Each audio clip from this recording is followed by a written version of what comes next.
How many of you people have the initiative to self-actualize? And how many of you indeed have the time? You see, this whole self-actualizing process, it takes a lifetime. And if I just speak a little bit about how I'm self-actualizing at this moment in time, if you're not so bored of it already, but it's an opportunity for you to reflect whether you do anything similar. I can't talk about you, can I? Because I don't know anything about you, because most of you don't put anything down in the comments. So I'm always speaking to myself. And one of the viewers said he was confused about what's going on with me in relation to my therapy, my therapist, because he said initially you were sounding all high and mighty about how you're gonna, put her in a rubber room and she's gonna be in a mental institution after you're finished with her. Of course, we have to kind of grasp irony and humour and varying nuances of, what the human being says in certain situations. Well, to be sure, she's pretty shell-shocked. And the thing is, people, look, I'm not taking anything away from her on what she does. She is a doctor. She's got a doctorate. She has a PhD in psychology. And she's trained, from what she told me, in one line of therapy. And I think that line is the accelerated experiential dynamic psychoanalysis. And all she wants to do is engage with me within that capacity, which is what she's paid to do. And she's asked me if I want to do that, because if I don't, well, there's no point in continuing wasting each other's time. So I told her I did want to continue. There's a part of me that wants to continue, but there's lots of parts of me that have an enormous amount to say about life and things in general. And she doesn't engage in any of those things. She, as a professional, in her capacity, will never offer her opinion. She's only going to be reflecting back like a mirror anything I say. She's seeking how I feel about the things I say. And then with her training, she can help me to go back to the earliest periods of when I was feeling these things, to see if we can change the way I feel about them. Because childhood trauma, when it's suppressed, and lots of it is unconscious, it is acting out unconsciously throughout all of our lives. And we do many things that we don't know why we do, because we don't know ourselves. So when you start to know yourself in a spiritual way, in a psychological way, then you can start to have some aha moments. That's why I'm like this. That's why I act like that. That's why I say these things. That's why I have a propensity for X, Y, and Z. We start to know ourselves. And what's great about today is there are many variants of therapy that we can go. and have consultation with. And so all these therapists will come at you from a varying angle. I only wish that I could go and see many of them, but as I don't have the money to be able to do that, then the next best thing is to listen to these psychologists, the therapists on YouTube. And so I do an enormous amount of that to gather up the data as to how they are coming at the individual. And so I'm not a disrespectful person when respect is appropriate. If people do not respect themselves and you see them walking down the road and they evidently have, they don't have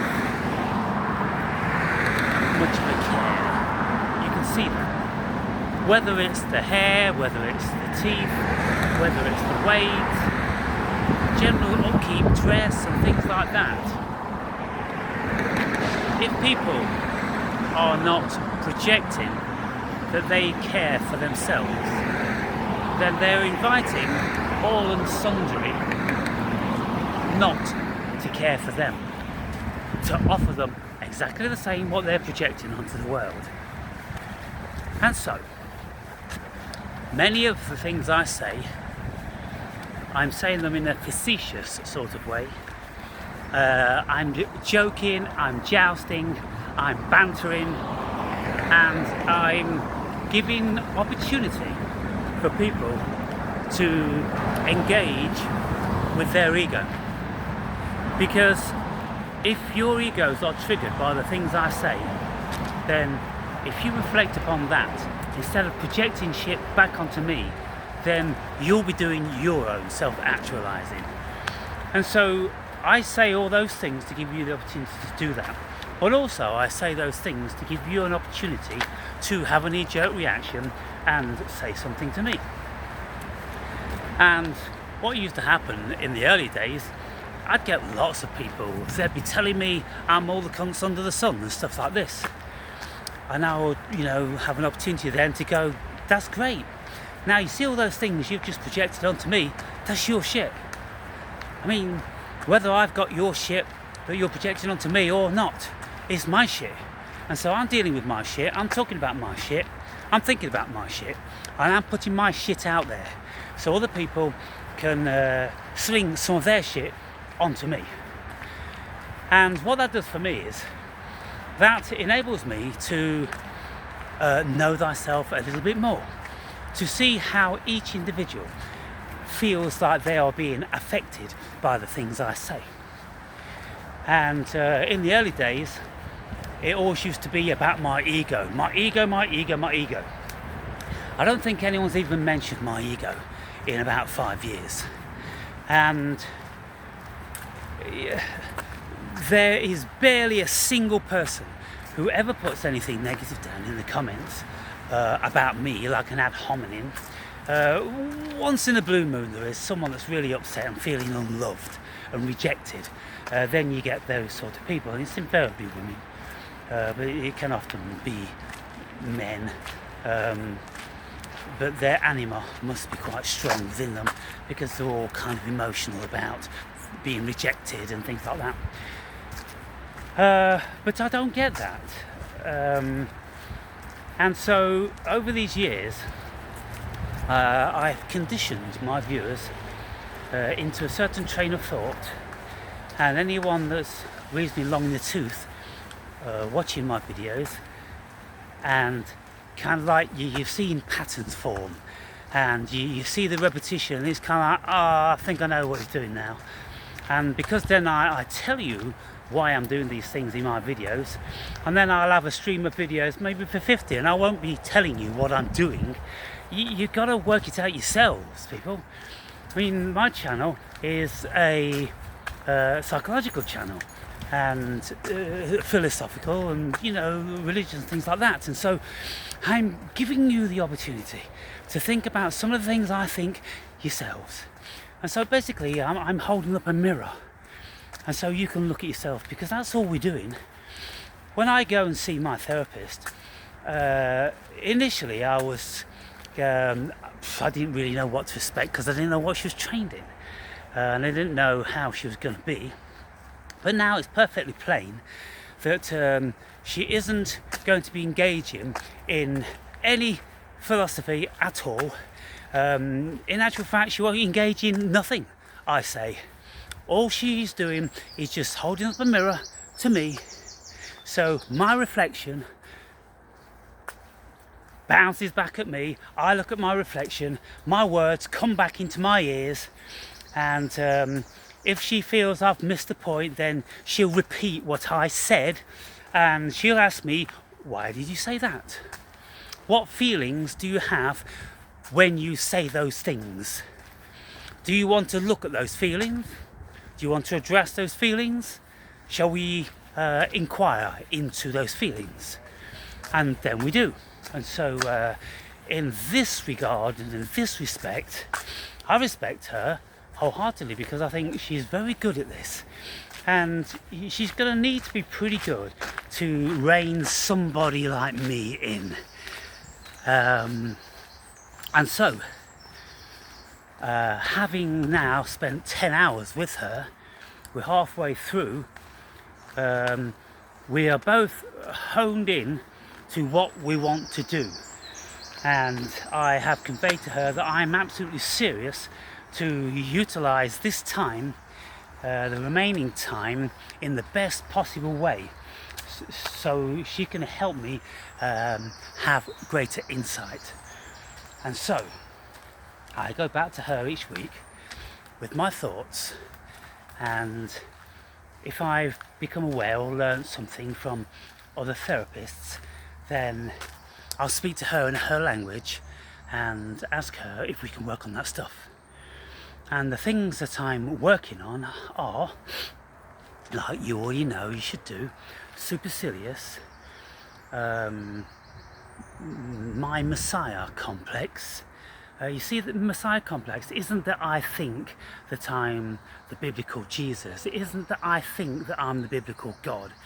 It's that I know I am the Christ. The Christ is the essence of what Jesus stood for, imparting wisdom and information useful to enabling people to remove the scales from their eyes and the chains from their hearts, and to see into greater depth into their own humanisms. And if anybody should really want to know what Jesus really said, then you would need to read the book of Thomas. And it's only like, it's a small book. Even when the words are big and spaced out, it's only about 80 pages. But there's about 108, which is a very powerful number, 108 verses of what Jesus is supposed to have said, which was written by Judas Thomas Didymus.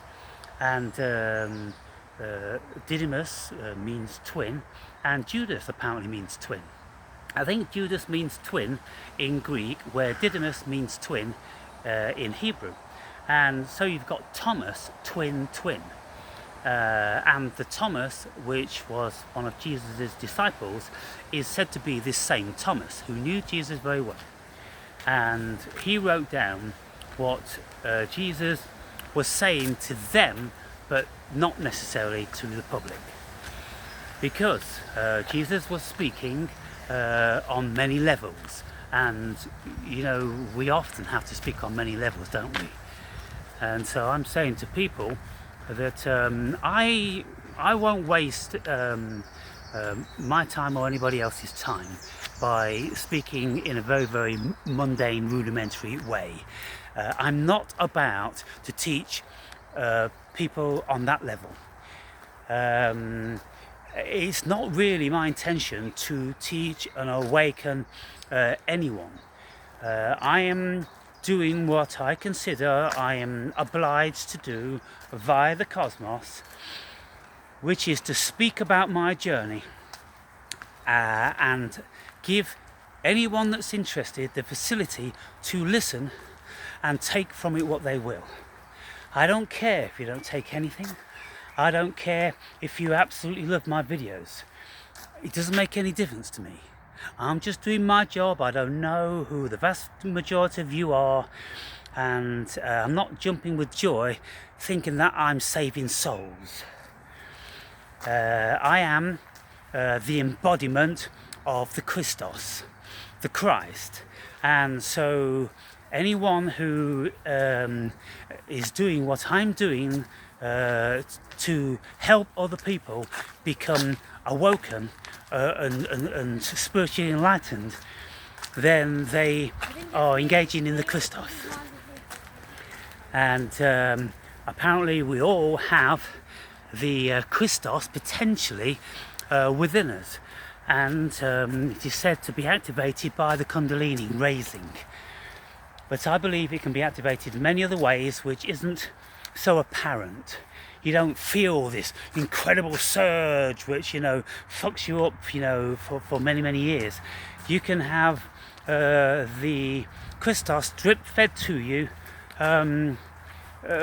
through many other things, via psychedelics, via trauma, via spiritual reading and being open to your own psychology. Because what happens when we do all these things, people, we enter into this Christos, and this Christos is a band or a frequency of consciousness. And when your consciousness awakens and raises up, like Jesus raising up from the dead, well, in the Bible it is said that the human body is basically just flesh. It's the carnal body. It's just dead flesh, and the only thing that gives it life is Holy Spirit. And if Holy Spirit hasn't been risen in you, then you are a zombie. You are the walking dead. And so it seems then that the whole purpose of being a human being is to see if we can raise up this higher state of consciousness. And very few people can do it. And when it happens, well, it's life-changing, and there's many, many connotations to it. And so I'm speaking to my therapist about the connotations. Now I said to her, look, I'm not really that bothered about the little boy. I don't seem to have an issue about that little boy. And I said this in the last session. I said, in actual fact, I think that the death of my mother was one of the best things that ever happened to me, because it's made me what I am today. It gave rise to my enlightenment. And so how can anybody regret that or have an issue with that? I most certainly don't.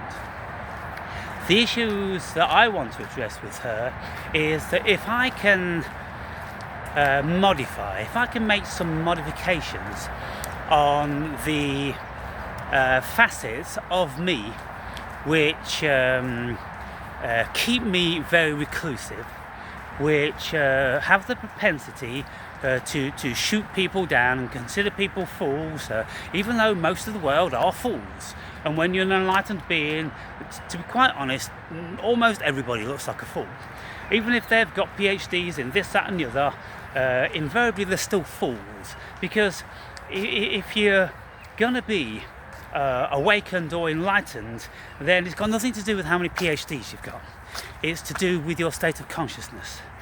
And so when you've got people talking about physics and this, that and the other, and we know this and we know that, they don't know anything. They're just speaking very, very foolish.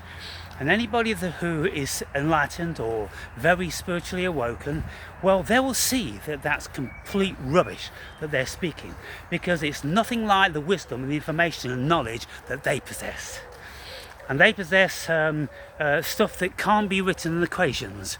It can't be looked at under a microscope.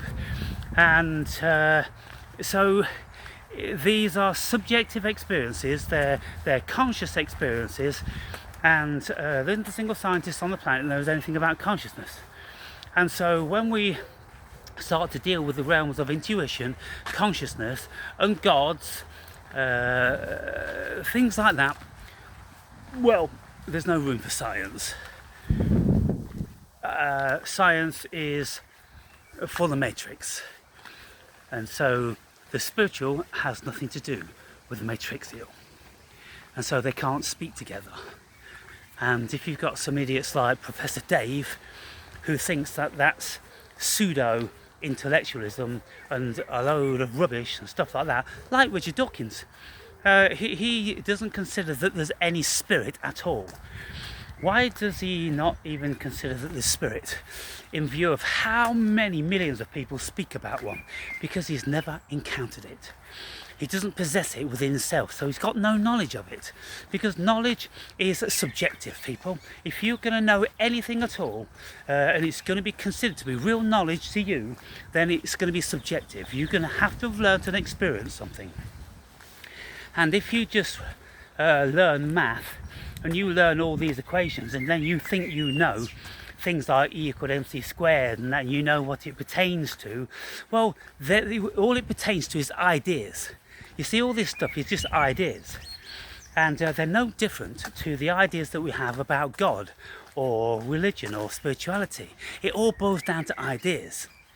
Only you can't write anything specific about the ideas of religion and things like that. And so the human being needs to evolve on this front and realise that they've been very, very haughty for a long, long time in relation to their new religion, which is scientism.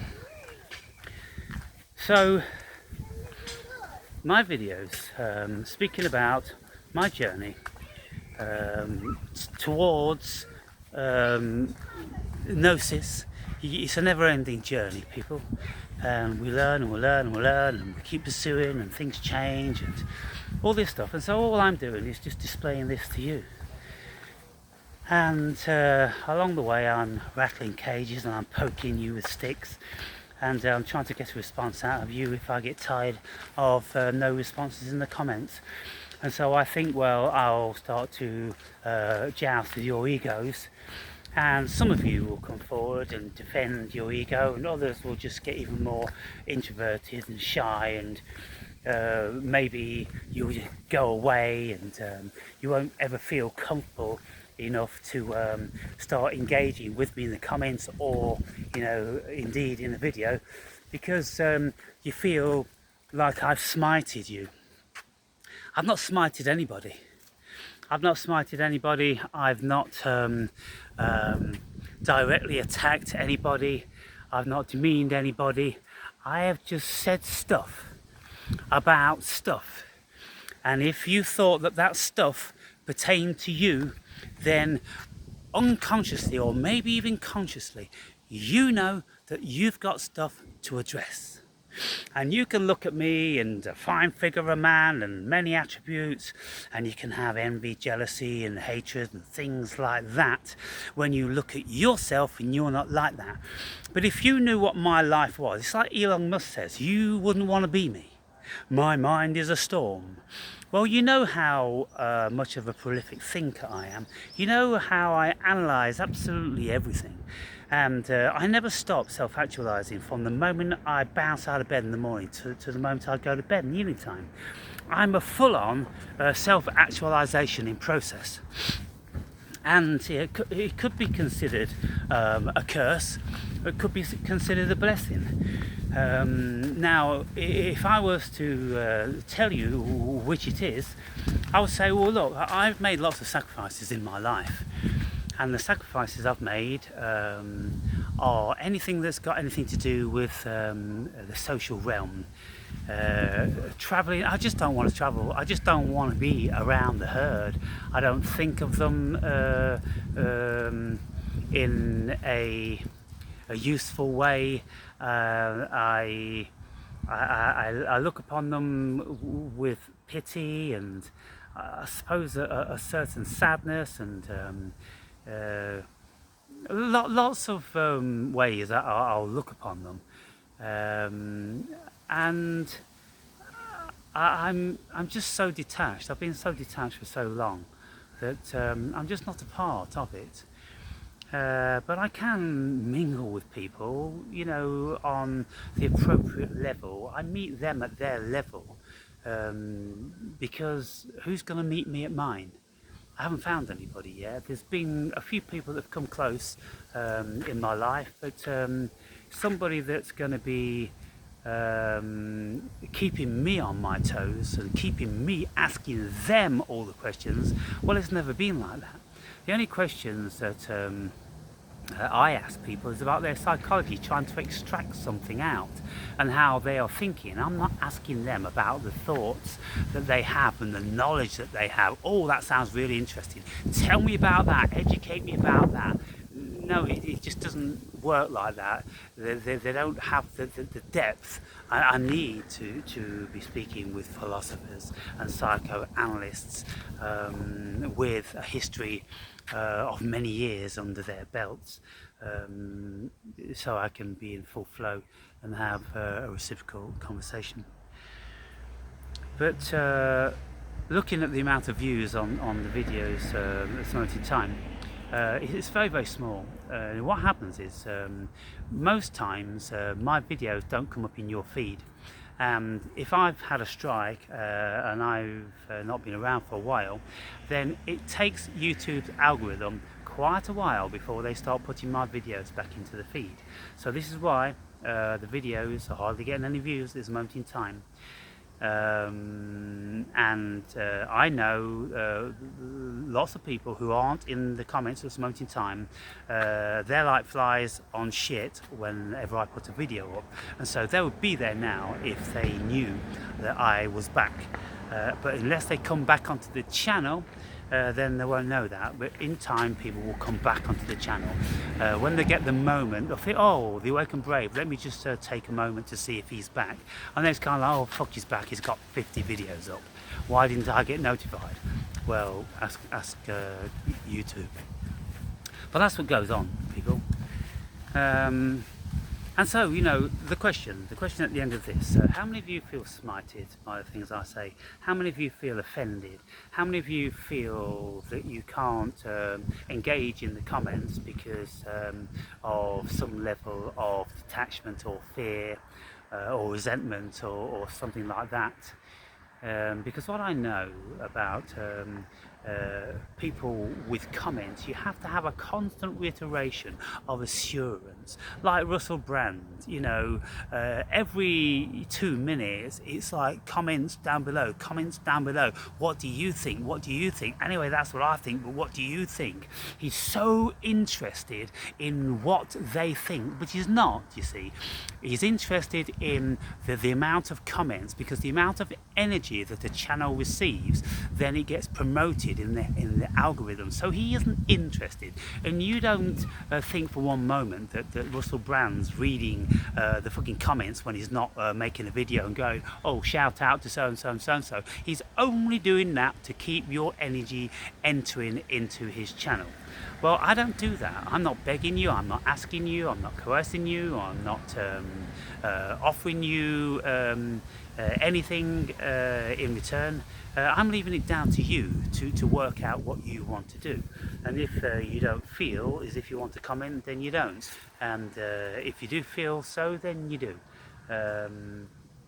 And so, but what I know is, because I'm not doing that constant reiteration, then most of you are just sitting back and you're not really thinking about it, and you think to yourself, well, he's not really asking us to engage, and he probably won't want to listen to my fucking tuppence worth anyway, and what could I add to what he's saying, and he probably, he'll shoot me down anyway, and all these different sorts of things. Well, it doesn't just have to be about me, does it? You can put your comments there for other people to read. And whether I agree with you or offer you another option or anything like that is by the by. And at the end of the day, I don't know who you are, so why should you feel embarrassed? Why should you feel small? You have to get this inside your heads, people. I don't know who you are. And if you put something down, you can never be offended if I put something down which you feel inappropriate or demeans you, anything like that. All I'm doing is responding to text, and most of the times the comments that don't make any sense to me, I can't decipher them. It could be another language, and even if I can read them, then I don't really know what you mean by those comments. And to be quite frank, I'm not sure that you even know what you mean by them, because when you read them, it's kind of like, oh, what the fuck? How would anybody really know what this person meant? You see, you don't know how your information is received until you really try to apply yourself. Writing a book, people, if you write a book, then you'll have to think very, very, very carefully about every single line that you write, because it's got to make sense to the most people out there. And so you've got to be pretty explicit. You've got to deploy all your powers of explanation to make sure that people don't get the wrong idea. Now, what I loved about Sigmund Freud, he was a master at this. When I was reading his books, and I was a novice in the early days, I would read something and I'm like, I don't get that. And then he would say the same thing again in a different way.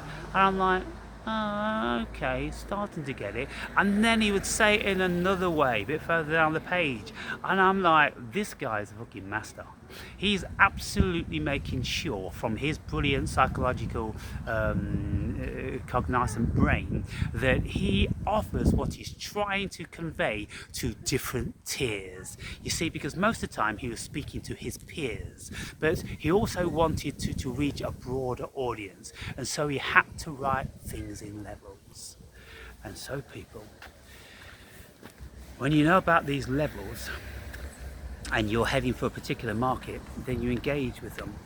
But if you've not thought about these levels, and if you've not really thought about how you articulate yourselves, and what is going to be perceived from what you wrote down, how many of you will write something down and then read it back and ask, do I even know what I'm saying here? And I'm inferring this and I'm inferring that. Well, you can't do too many inferences because they're subjective for yourself. You've got to be more plain. And so sometimes in the comments I like, you know, are you Chinese? Or are you from Krypton? Or something, because I don't understand the comment. So, you know, if you want to rewrite it and reword it, might be of use. Just a suggestion.